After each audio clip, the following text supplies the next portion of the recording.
pag-ibig. Mundo'y magunaw maasa. Hallelujah. Good morning, everyone. Magandang umaga po sa inyong lahat. Ayan.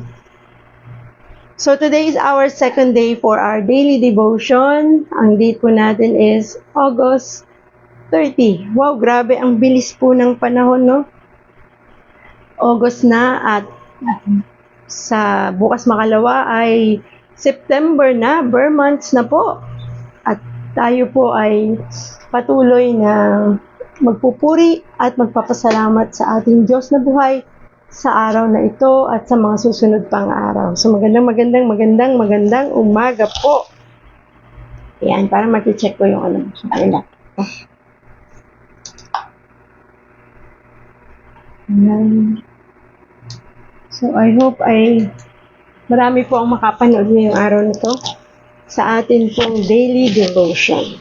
Dahil napakaganda po ng message ng hatid ng Lord sa atin ngayong umaga. Napakasarap po talagang magpuri at magpasalamat sa tuwing gigising tayo sa bawat araw at bawat umaga. Ang sarap na ginigising tayo ng Diyos, no? Ang sarap na maramdaman mo na merong Diyos na buhay. Na sa bawat pagising mo ay alam mo na meron kang kasama, kampi at alam mo hindi ka pababayaan. Kaya naman, pagising sa umaga, smile agad. Ngitian natin ang araw, kahit na ano pa man ang pakiramdam na meron tayo. Pilitin natin ngumiti tuwing umaga, pagising natin. Kasi marami naman talagang dahilan para ngumiti tayo. Di ba? Okay.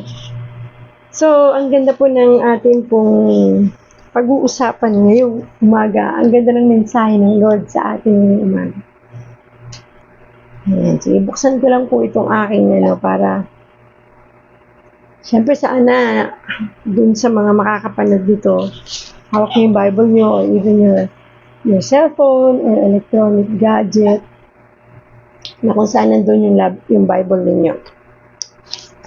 Okay, so bago po tayo magsimula, let us pray. Father in heaven, thank you so much again for this wonderful day. Napakaganda ng umaga, Panginoon. Bagamat alam namin, O Diyos, sa ibang lugar ay may ulan, may bagyo pa, pero dito po sa aming lugar ay mataas ang araw. Maraming salamat po, Panginoon. Salamat po sa magandang umaga, sa kalakasan. Salamat sa paggising mo sa amin, Panginoon. Nawa, O Diyos, ay maabot ng live na ito ang mga taong nais makapakinig nito. At nawa, O Diyos, ay pangunahan mo ako sa magiging devotion na ito. Ikaw po ang maitanghal, ikaw ang makita, ikaw ang maitaas, Panginoon. Samahan mo po ako, i-override mo ang mga hinihanda ko kung ito hindi naangkop sa iyong kalooban. Maraming salamat po, idako mo, Panginoon, ang mga taong nangangailangan makapakinig ng iyong salita dito sa live na ito. Sa God Loves You movement. Continue to bless us, O Lord. In Jesus' name we pray. Amen. Okay, so, ayan. Ang atin pong devotion for today ay kukunin natin sa John 15 verse 12. Ayan. My command is this, love each other as I have loved you. Wow. Napakaganda naman ang pag-uusapan natin. It's all about love, di ba? So, pag-uusapan natin ang pag-ibig. Sino bang nagsabi nito? Kasi sabi niya dito, my command. So, ang nagsabi nito ay si Jesus Christ. Diba sabi ni Lord, my command is this, love each other as I have loved you. Ang sarap naman pakinggan nun. Ang sarap pakinggan na merong nagmamahal sa atin.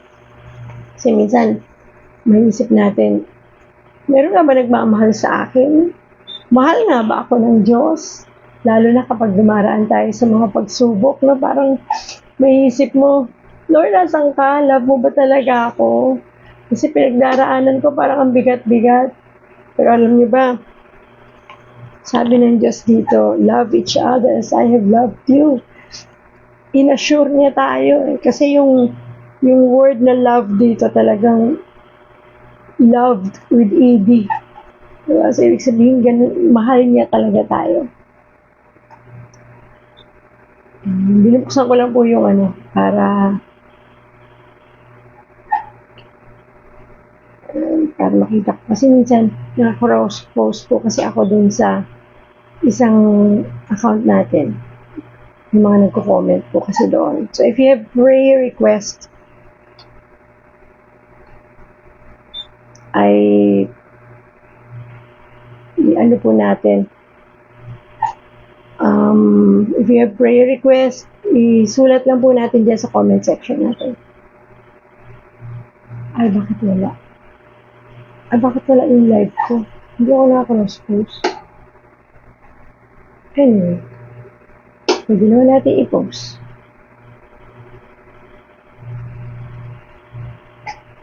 So, share ko lang po para marami po ang makapanood. Kasi minsan hindi tayo nakikita ng yun. Hindi na ata ako naka-cross-post.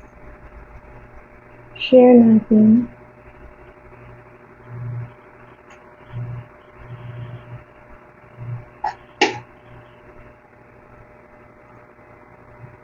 Yan.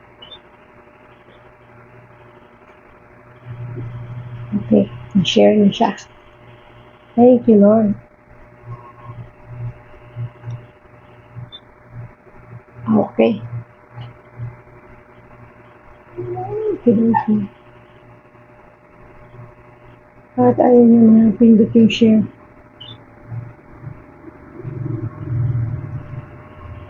Bakit ayaw niya?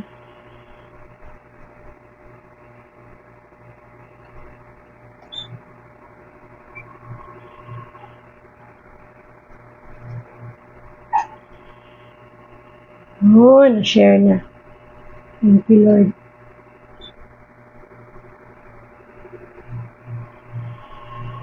Okay. Okay. Na-share na po natin.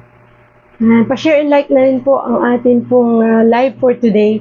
And also, pa-follow na din po ang God Loves You movement page po natin. Okay.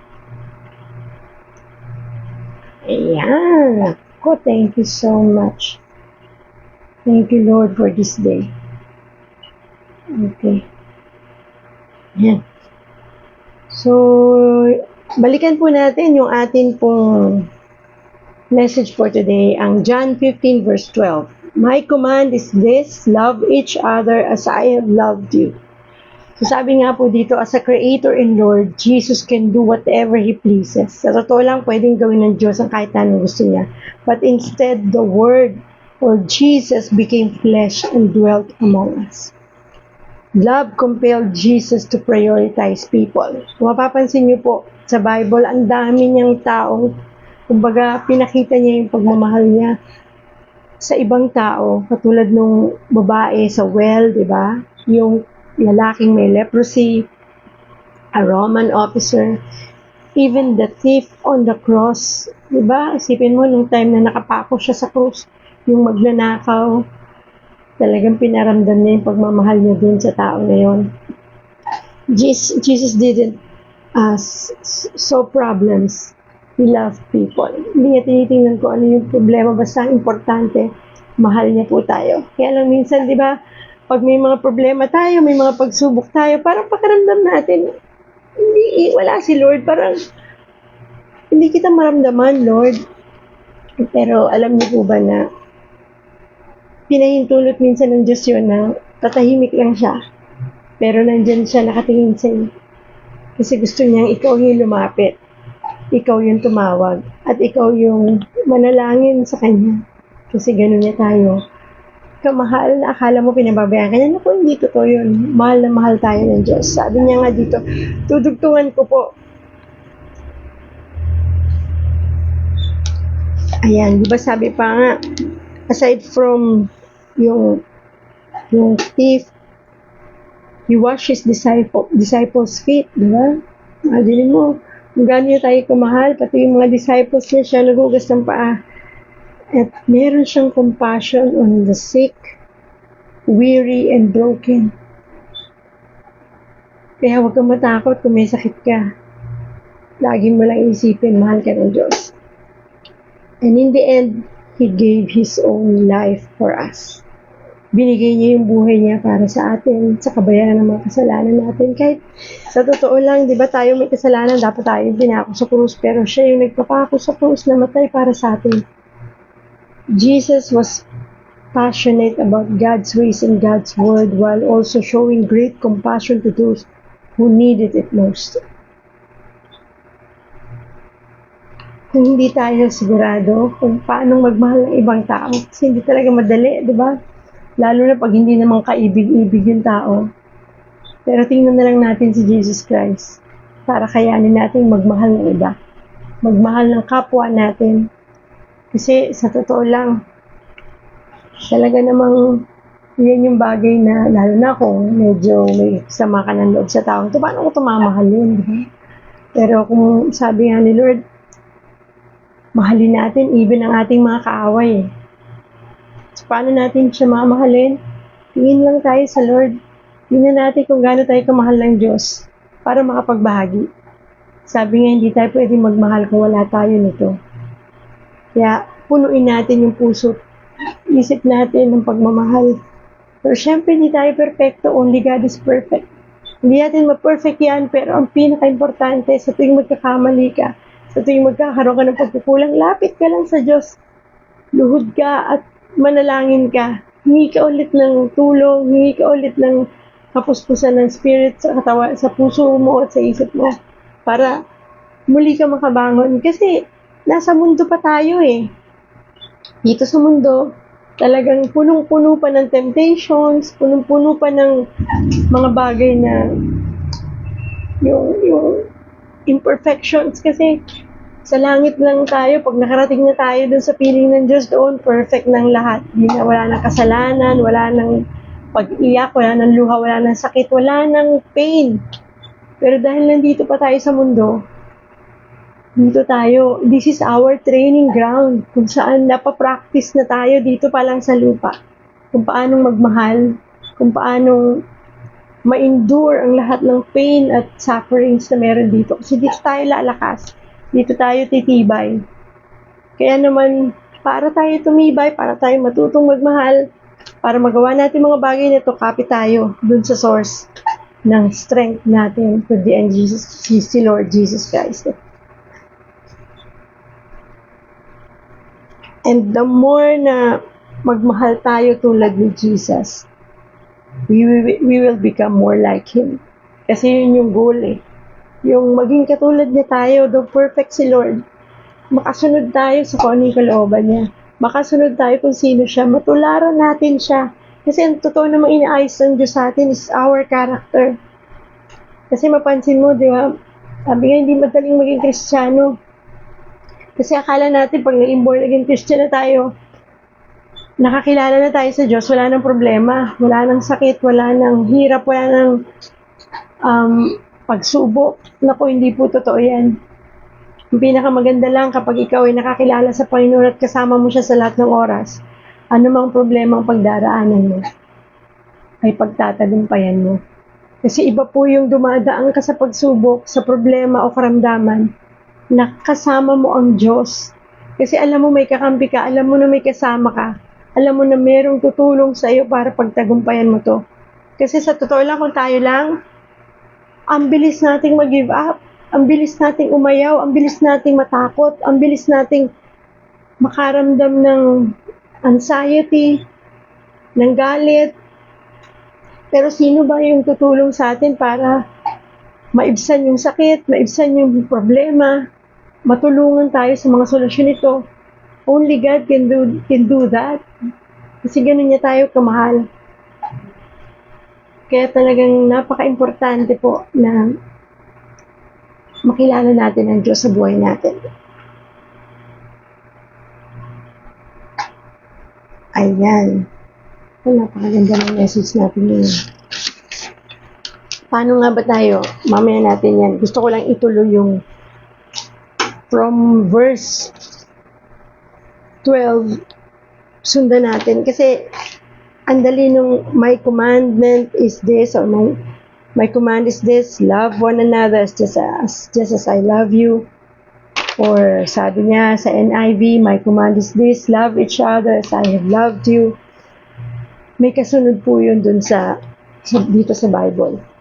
Hindi po siya nag-stop doon. Ang sabi dito, the greatest love you can have for your friends is to give your life for them. Wow, Lord, ibigay ko yung buhay ko para sa kaibigan ko, para sa kapwa ko.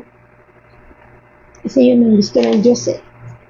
Yung magmahal tayo ng ganun na lamang kasapat para sa ibang tao. Hindi naman yung literal na magpapakamatay ka para dun or bibigyan mo yung buhay mo. Ibig sabihin is, ialay mo yung oras mo, yung gumawa ka ng tama sa kapwa mo, ng kabutihan sa kapwa mo, kung paano ang Diyos ay mabuti sa tao, ganun din sa iba, magbigay ka ng mga mensaheng makapag-uplift sa Kanya, ilapit mo siya sa Panginoon, ipakilala mo ang Diyos sa Kanya. Yun yung mga bagay na pwede natin gawin para sabihin natin, mahal natin ang ating kapwa. Kasi, paano mo sasabihin mahal mo yung kapwa mo kung katulad yan, ikaw lang ang nakakakilala sa Diyos, pero hindi mo isinishare yung bagay na yun sa taong mahal mo? Gusto mo ba dumating yung panahon na ikaw lang ang aakyat sa langit? Kapag dating ni Lord dito sa lupa, pag dumating si Lord, kukunin niya na tayong lahat. Gusto mo bang maiwan yung mahal mo sa buhay? Kung mahal mo sa buhay or kaibigan, kakilala, i-share mo ang Word of God.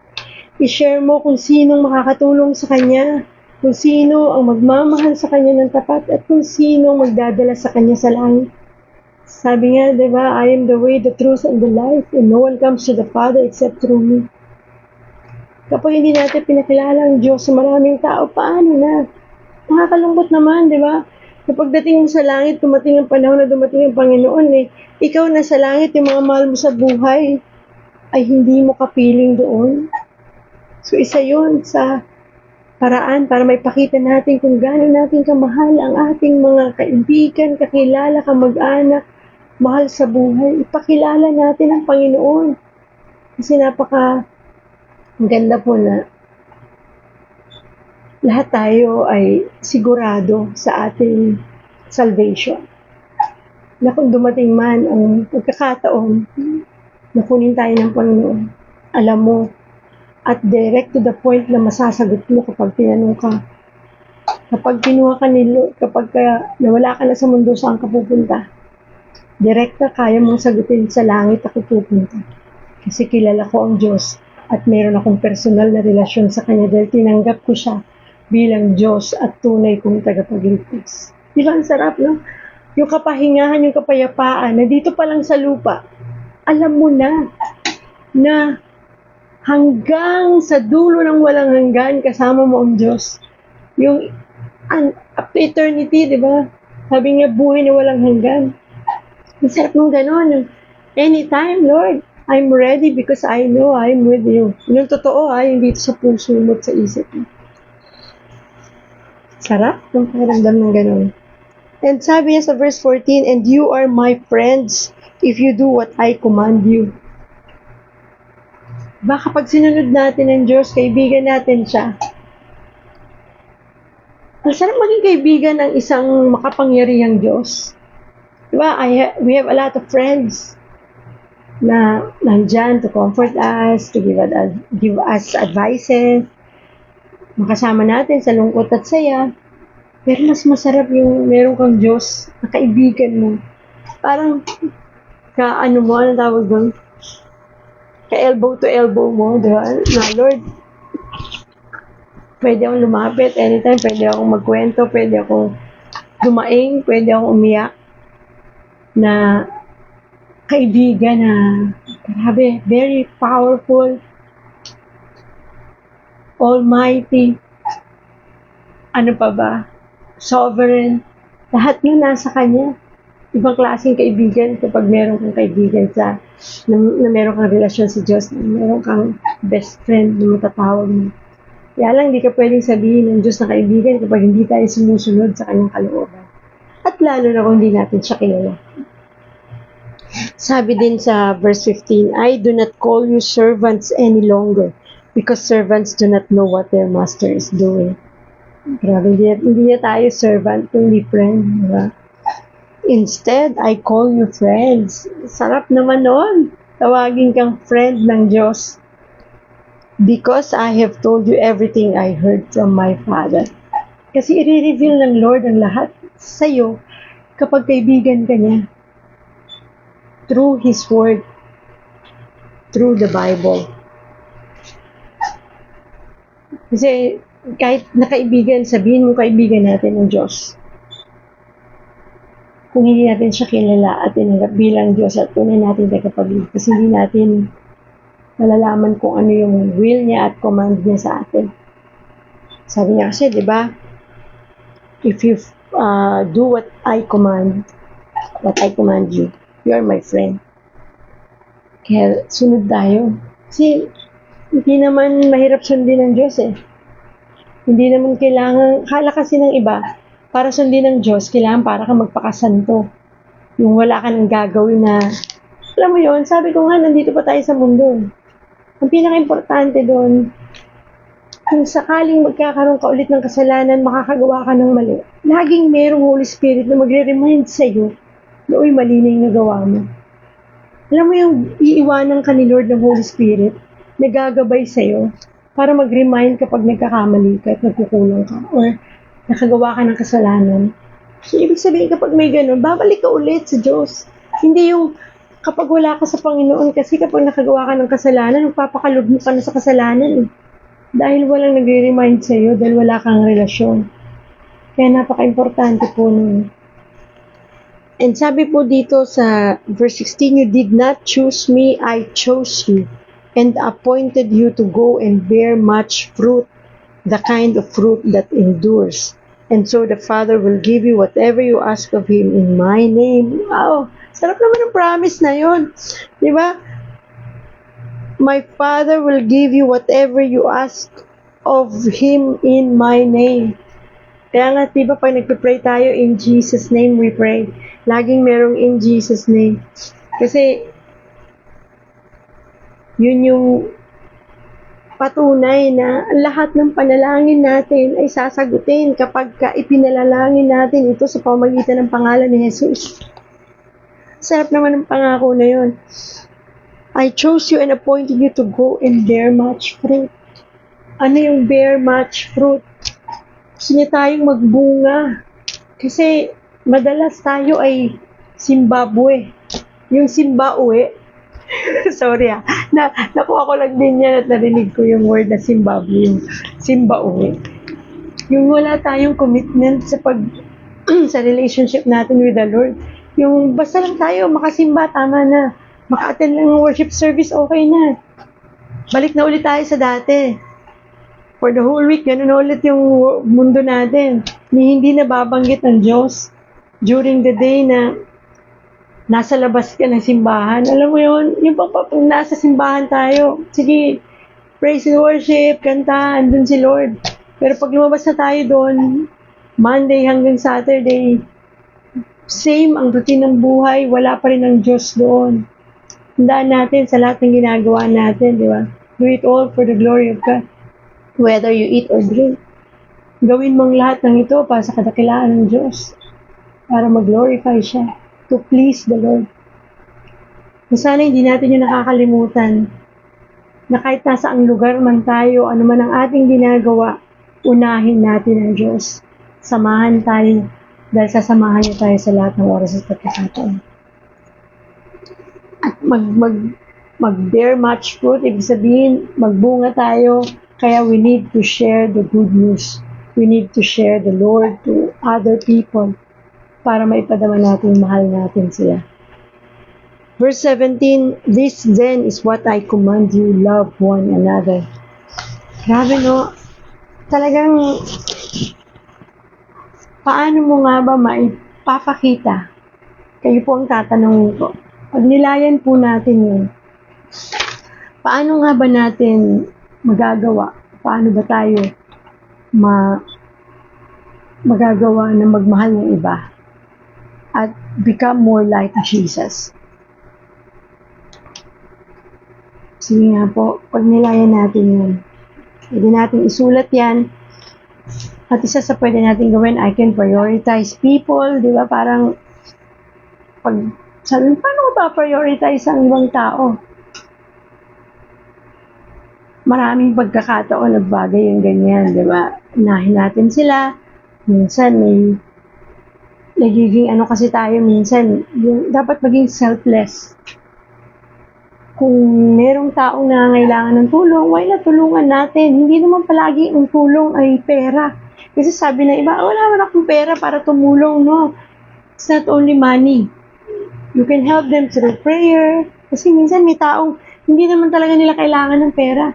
Pero they need your time, they need your prayer, they need your compassion, affection, di ba? Yung parang, or dyan ka lang sa tabi niya, nakikinig ka lang sa sinasabi niya, kahit wala kang namang sinasabi, basta nandyan ka lang. Or, sometimes may mga tao, they just need hug.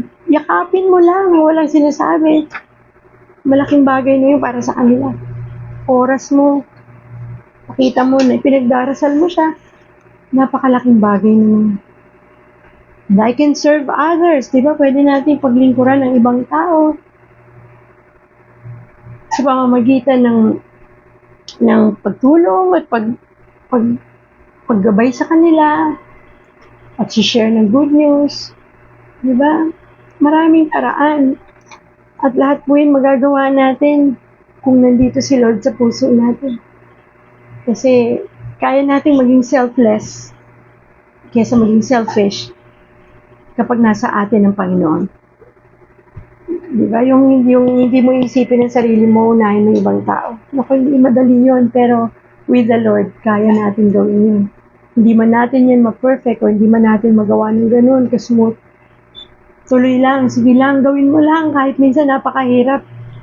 Just pray before mo gawin. Just ask for God's help and guidance. Magagawa natin yun. And the third one, I can love those around you. Minsan di ka na kailangan lumayo. Diba? Nasa loob lang ng bahay eh. Nasa loob ng bahay, pamilya mo. Sabi ko nga, lagi ko itong binabanggit. Yung training ground natin para maging mabuting tao, nandito sa loob ng bahay. Nandyan kasi ang temptations, andyan yung mga madali ka magalit kasi common people eh. Yun yung hindi madaling gawin, pakisamahan, di ba? At magpakababa or maging selfless para sa mga tao sa paligid mo. Kaya simulan natin sa bahay natin. Mahalin natin ang ating mahalin natin yung ating mga anak, asawa, kahit minsan parang ang hirap, hindi madali na magmahal. Kasi nga, yung pride nangingibabaw, nakakalimutan yung pakumbaba at maging selfless. Just the same, continue to, ako nga, sa totoo lang, trying hard. Yun yung tawag ko sa sarili ko. Trying hard ako na gawin yung mga bagay na inuutos ng Diyos. Sabi nga, Lord, sa totoo lang, napaka-trying hard ko kasi hindi ko deserve to. Pero, dahil sabi mo, gagawin ko to. Kasi mahal kita at mahal mo ko. Yun yung pinaka-importante dun. At gagawin ko to dahil kakayanin ko to dahil kasama kita. Sa totoo lang, yung mga pinagdaanan ko, kasama na yung pagkakasakit ko, ay hindi po talaga madali. Ako, naunawaan ko lahat ng may karamdaman. Iyak tuloy ako. Hindi po madali. Sa aming mga may sakit, sa aming mga pinagdaan ng karamdaman na minsan unawain yung mga tao sa paligid namin. Kasi we are not only physically disturbed, but we are also emotionally disturbed. Pero dahil may Diyos, meron kaming kinakapitan, meron kaming sinasandalan, meron kaming kakampi, kaya kinakaya. Kaya, dun sa mga taong nasa paligid namin, continue to love us. Yung compassion, yung patience nyo, bigay niyo sa amin. Kahit hindi rin madali, alam namin yun. Kasi talagang kami nandun sa process na nag-undergo ng lahat ng pagsubok. Physically, emotionally, spiritually. But by God's grace, kinakaya namin yun dahil mahal tayo ng Diyos. Kaya kung ikaw ngayon nakikinig, nanonood, may karamdaman ka, kapit lang sa Diyos. Wala tayong kayang gawin kung tayo lang. Sa totoo lang, di natin ito kayang pagtagumpayan ng tayo lang. Kasi ako lang, ito sinasabi sa Diyos, Lord, dahil sa karamdaman kong to, ano man ang karamdaman pang darating, o ano pa man ang mangyayari, kapag kinuha mo ako, panalo pa rin eh. Kasi alam ko kung saan ako pupunta, makakasama kita through eternity. Ngayon, Lord, kung hindi mo naman ako kukunin pa at bubuhayin mo pa, mabubuhay pa ako. Winner pa din. Lalong winner kasi makakasama ko pamilya ko at makakapaglingkod pa ako sa'yo. Makakapag-share pa ako ng mabuting balita sa maraming taong nangangailangan ito. Alam ko, Lord, I'm not good enough para mag-share. Pero yung Lord, dahil ito yung pinapagawa mo, I will do it. Because you love me. And this is my way of saying thank you, Lord. Maraming salamat. So you're giving me another life and opportunity. Kaya hindi ko na ito sasayangin, Lord. I will do my very best, Lord. Para paglingkuran ka. At sundin ang mga sinasabi mo.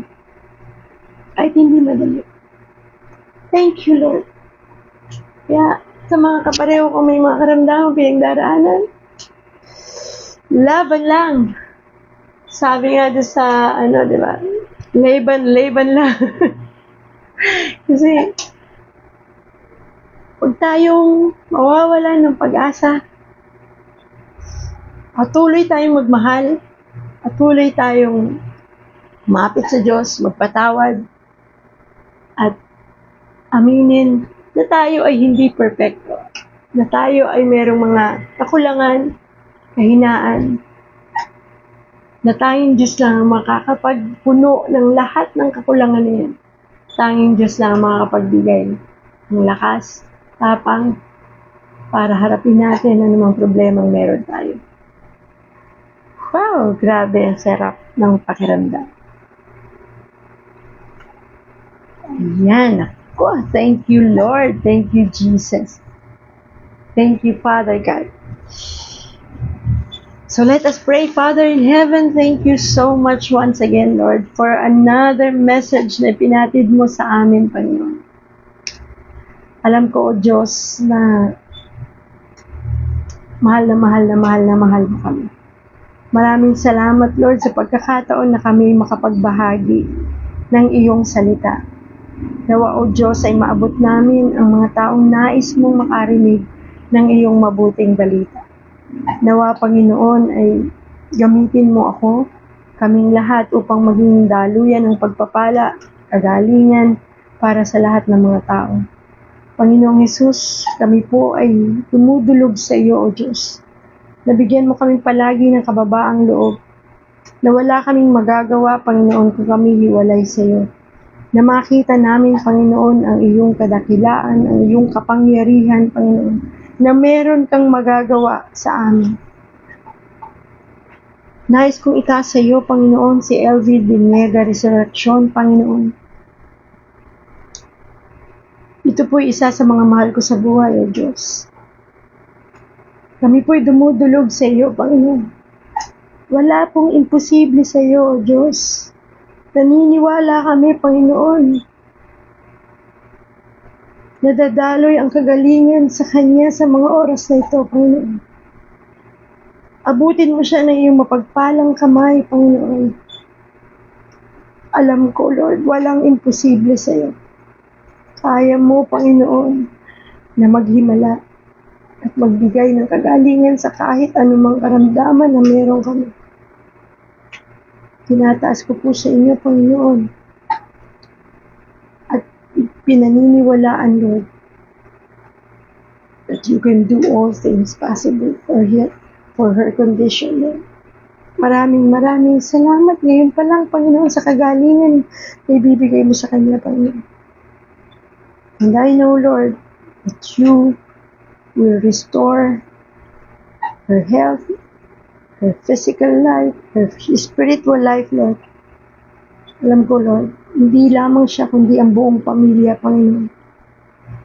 Pag dumating ang araw, Lord, me and my house, we will serve the Lord.